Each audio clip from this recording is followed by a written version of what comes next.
Hi, my name is Daniel Kaye. I'm the Head of Economic Research at the National Bank of Kuwait. I'm going to take you through a short presentation on the impact of the COVID-19 pandemic on Kuwait's economy. If you'd like a copy of this presentation, it's available at the National Bank of Kuwait's website, NBK.com, under Economic Research Reports, or you can get it from KFAS. So in summary, Kuwait's economy, like others in the Gulf region, will see a major near-term hit from the spread of COVID-19, but more importantly, the response to the COVID-19 pandemic. The main impact, of course, has come from forced business closures, travel restrictions, supply chain disruptions that have hit some sectors, such as retail and hospitality, particularly hard. On top of this, of course, the economy is having to contend with a collapse in global oil prices, partially triggered by the pandemic that's hit not just economic growth and confidence, but also had a huge impact on the government's financial position, which I'll come back to.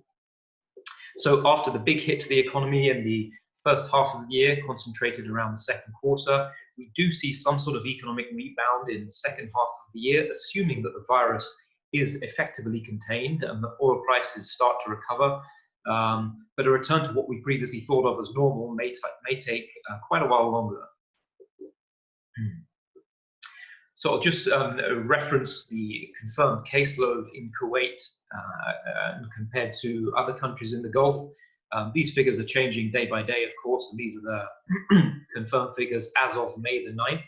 Kuwait had just under 8,000 cases. Other countries, larger countries, more populous countries in the Gulf have seen more, such as Saudi Arabia and the UAE. Qatar, a smaller country, has been disproportionately hit too. Kuwait at the moment has the fourth highest number of confirmed COVID cases in the Gulf. I said a moment ago that it's the lockdown measures that have really impacted economic activity. Indeed, Kuwait was the first country in the Gulf to announce a public holiday that forced businesses to close or reduce their activities in mid-March. And that public holiday at the moment is currently due to last until at least almost the end of May. And that represents around, from start to end, around 20% of the full year. And indeed, the more severe 24-hour curfew that was put into effect from, through much of May is likely to have an even more significant impact on economic activity than the partial curfew in place before. Now, so far, there are a few economic indicators to help guide us on the scale of the drop that we've seen in economic activity. But some estimates in other countries, including in Europe, suggest that during the lockdowns, economic activity is falling by around 1/3. Now, of course, the hope is that much of this drop in activity can be reclaimed once economies start to reopen. Switching briefly to the oil sector, as I said, adding to the challenge of the pandemic has been the collapse in global oil prices. The price of Brent crude oil has fallen from around $60 a barrel in February to, just below $20 a barrel at some point in April. It's since picked up a little bit, and it currently stands in mid-May at around $30. And that collapse has really come from two reasons. One, of course, has been the sharp drop in global economic activity, which has impacted global oil demand. And the other is the breakdown in the OPEC plus supply deal, which resulted a couple of months ago, which resulted in a flood of extra oil supply onto the market at a time when demand was already weak.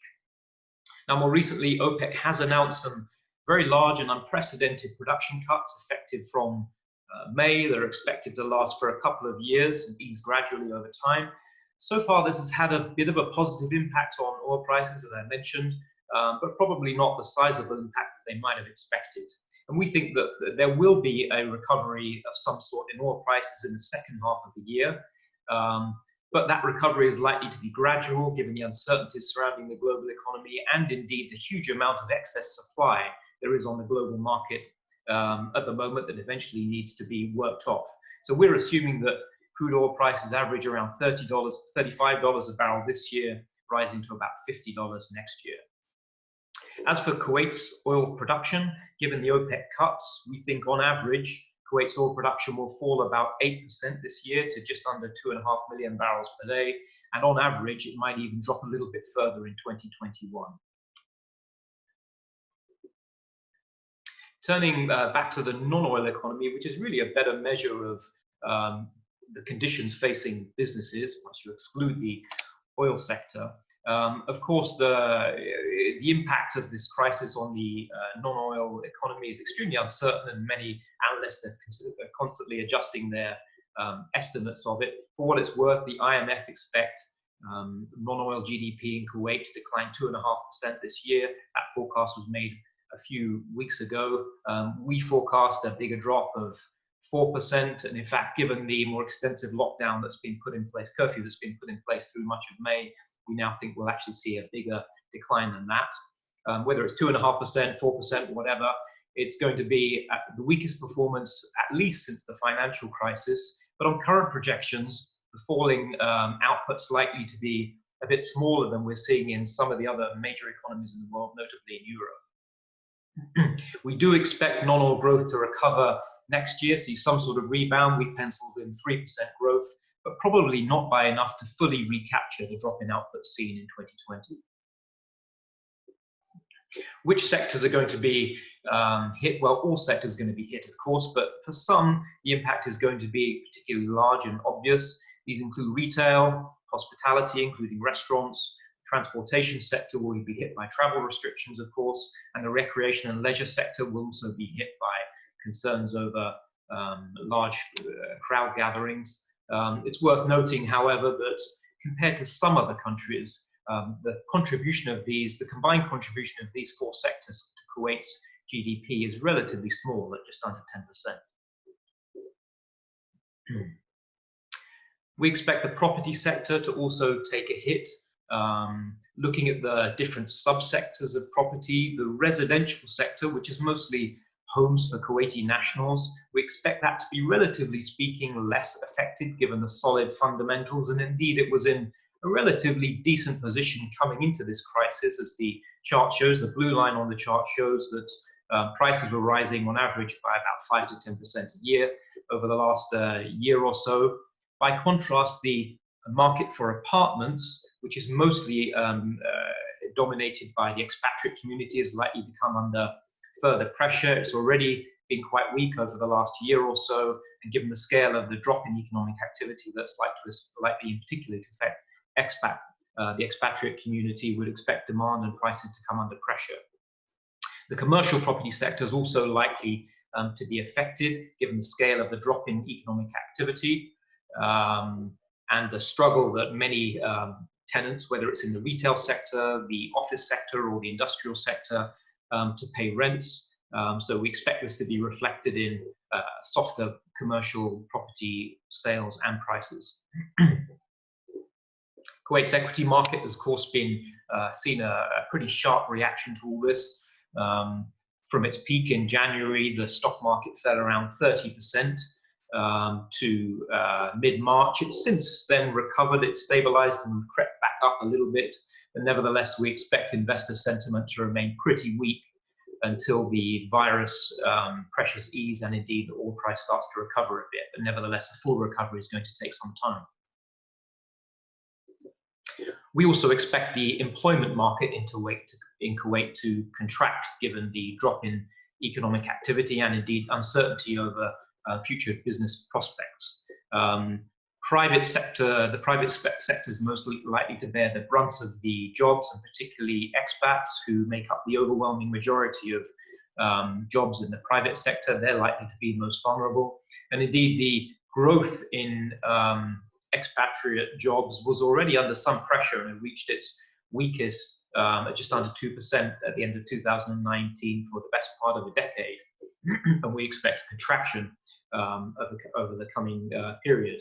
By comparison, I would expect excuse me, the job market for Kuwaiti nationals to be relatively less affected, given that the vast majority, around 80% or so of Kuwaiti nationals, are employed in the public sector, where job cuts are likely to be much more limited.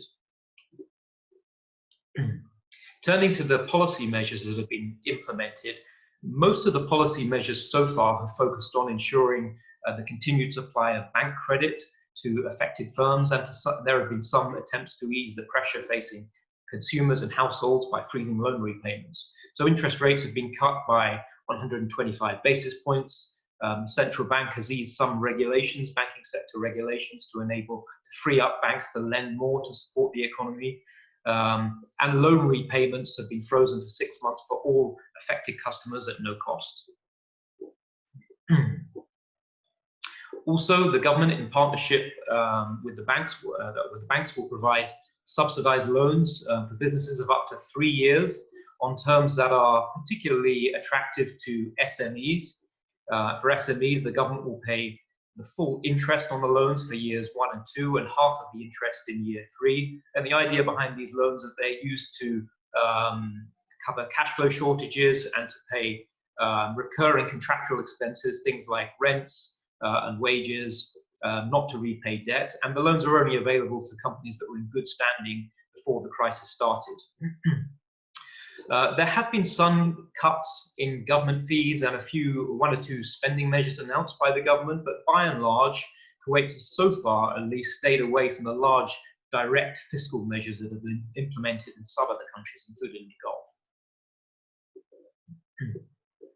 So I mentioned also there's been a huge impact on the government's fiscal position, and the fiscal deficit is set to widen significantly this year.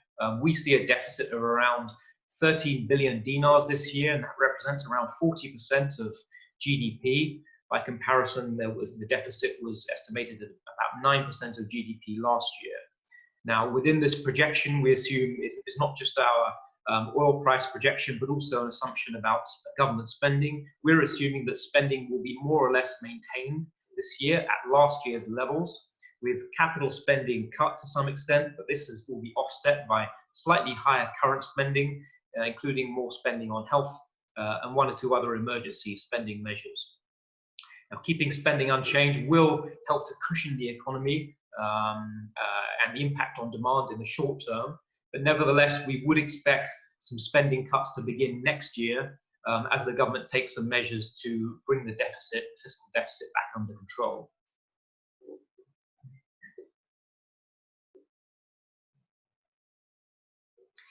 Financing a deficit of this size could be a significant challenge for the government. Typically, the deficit is financed out of what's known as the General Reserve Fund.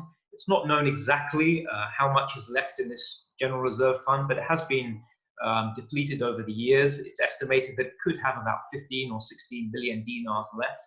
So a deficit of 13 billion would deplete most of this fund. The government does have additional huge, actually, financial resources in the longer-term Future Generations Fund, but under current laws, these can't really be easily accessed.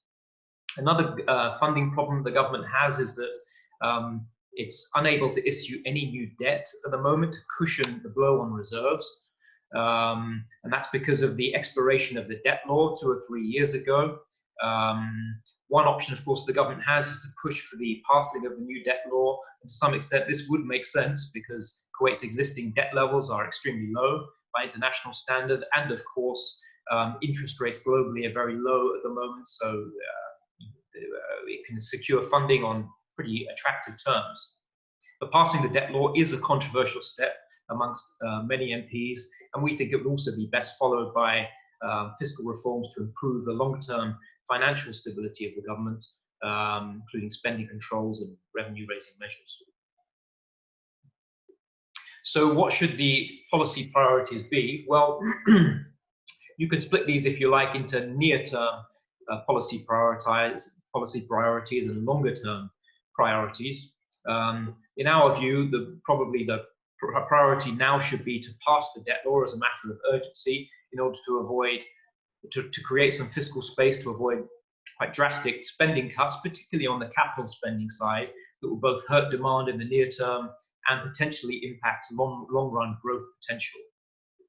I'd mentioned too that the government hasn't done a huge amount on fiscal policy so far.